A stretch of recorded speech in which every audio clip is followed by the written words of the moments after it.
Good morning, Ray. I hope you are having a terrific Thursday and that you're ready to begin working on IEP Goals 1 and 2. So for goal number 1, we are going to continue talking about past tense and present tense verbs.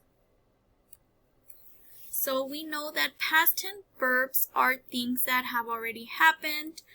Sometimes these verbs end with ed. We also know that sometimes the word changes completely if they're talking about it in the past. And we also know that some verbs do not change whether you're talking about them in the past or in the present. Those words are rare, but there are some words that they do not change.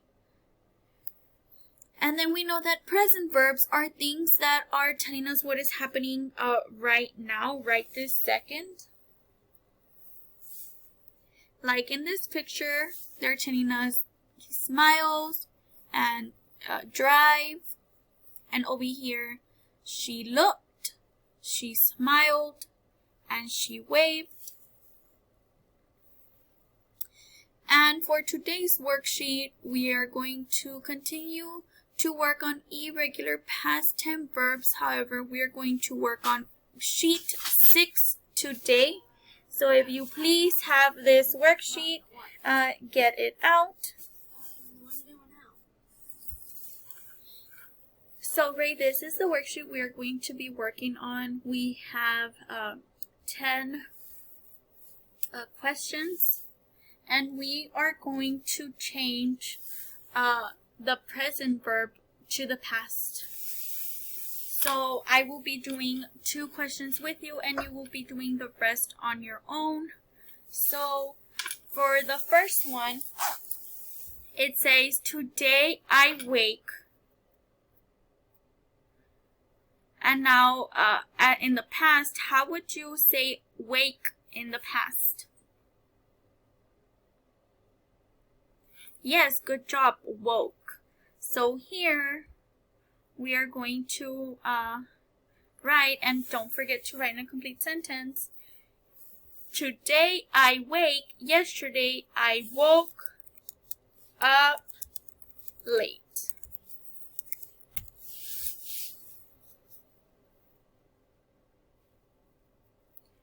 Then the bottom one says, today I see. So if you see today, how would you say see in the past? Yesterday I what? Would you say yesterday I see? Or yesterday I saw? Or yesterday I seen? Yes, good job. Yesterday I saw. Saw is how we would write it for the past. Wait, what's going on here?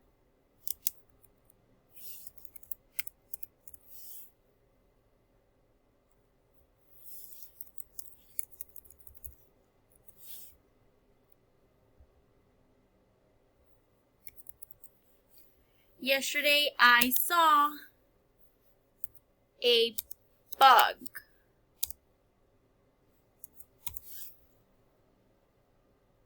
And she has a magnifying glass. So maybe the bug was very small and she wanted to see it bigger. And that is what you're going to do for the rest of the present verbs. You're going to put them in the past, Ray. If you have any questions, please feel free to reach out to me. I'm always here to help. If not, once you are done with this worksheet, we will continue to work on goal number 2. So in goal number 2, Ray, we're going to continue talking about making inferences and drawing conclusions based on information we read off of text. So we know that when we are making inferences, we are using clues to figure out what the author is not saying. So we usually get clues from the book or text, and we add that to things we already know, to background knowledge, things we have experienced. And when we put those things together, that's when we make predictions, or we guess, or we say things like, I think. Because we aren't sure that is what is going on.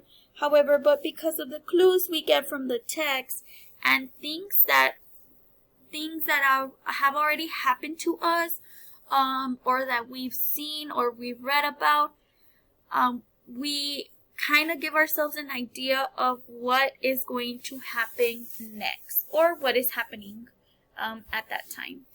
So our worksheet for today is called Making Inferences, and we have a puzzle, a piece with the number 3. So please take out this worksheet. So this is the worksheet we are going to be working on today. It is called Making Inferences. Do not forget to write your name and the date. And it says, read the following scenario. Use what you already know about life, then search for clues in the text to make an inference about what is happening. So we already know that we are going to use our background knowledge as well as clues from this text right here to figure out what they are going to ask us in these 3 questions. So I will read, just follow along. Jake's heart was beating so fast, he felt like it might come right out of his chest. He ascended 1 step at a time, getting further and further from the ground below him. You can do it, his mom yelled.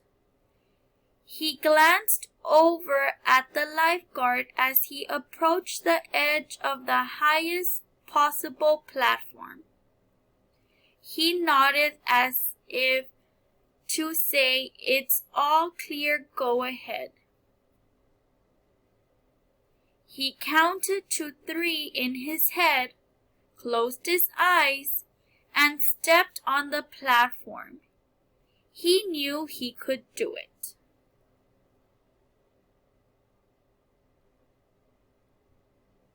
So, what do you think is going on here? What do you think Jake is doing?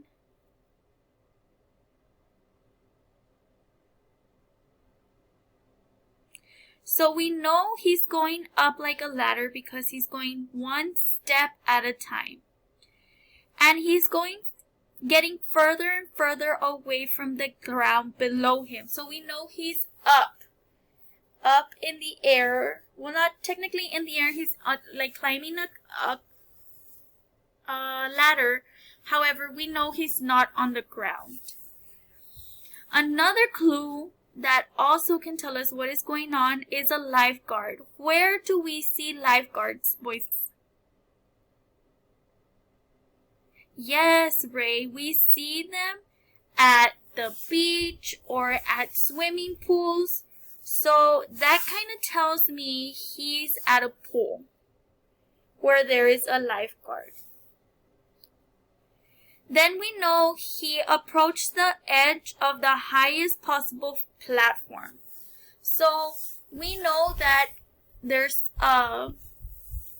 things to jump off, like platforms. You can jump off to jump into the pool. So my guess is he climbed to the tallest platform and he's going to jump from the platform into the pool.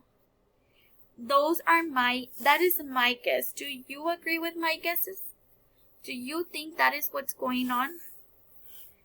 So for question number 1, it is asking, use what you know about life combined with the clues in the text to make an inference. Where was Jake? What was Jake trying to accomplish? Fill in the puzzle pieces. So I'm going to do the first one with you. So clues in the text, we just talked about it. Let's write those clues. So we know he is climbing, so let's put Jake. Oh, this is too big. Give me one moment.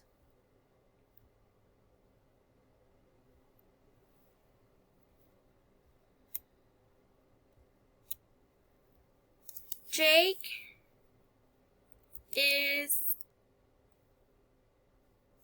going up a ladder. We also know that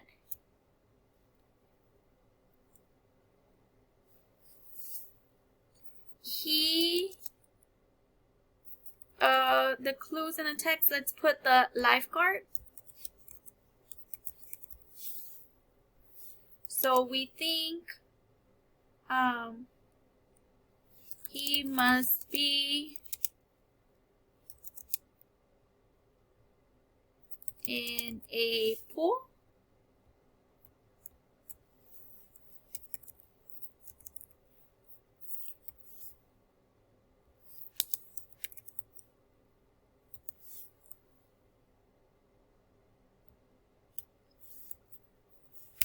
We know that he is at the highest platform.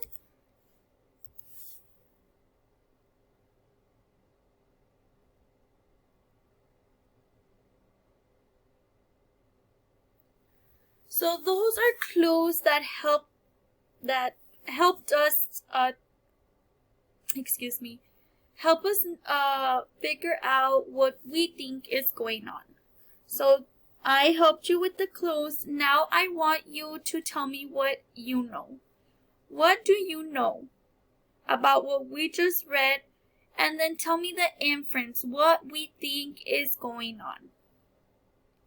So I helped you with the clues. Now you tell me what you already know, what you know from your background knowledge, from things that you have already experienced or seen or read about. And then tell me that what you think is going on here. What do you think Jake is about to do? Once you are done with this question, go to question number 2. It is asking, how do you think Jake feels after he steps off the platform? And how do you know? Then you will answer question number 3 also, and it's asking, write one more clue that you could have included in this scenario to help the reader understand what's happening. So write one more clue that you would have included to figure out what is going on. Once you are done with this worksheet, do not forget to submit it to Teams. If you have any questions, please feel free to reach out. Ray, we are always here to help. Once you are done and you have submitted your work to Teams, you are good for the day. We will see you here tomorrow for goals 3 and 4. I hope you have a wonderful day. Bye, Ray.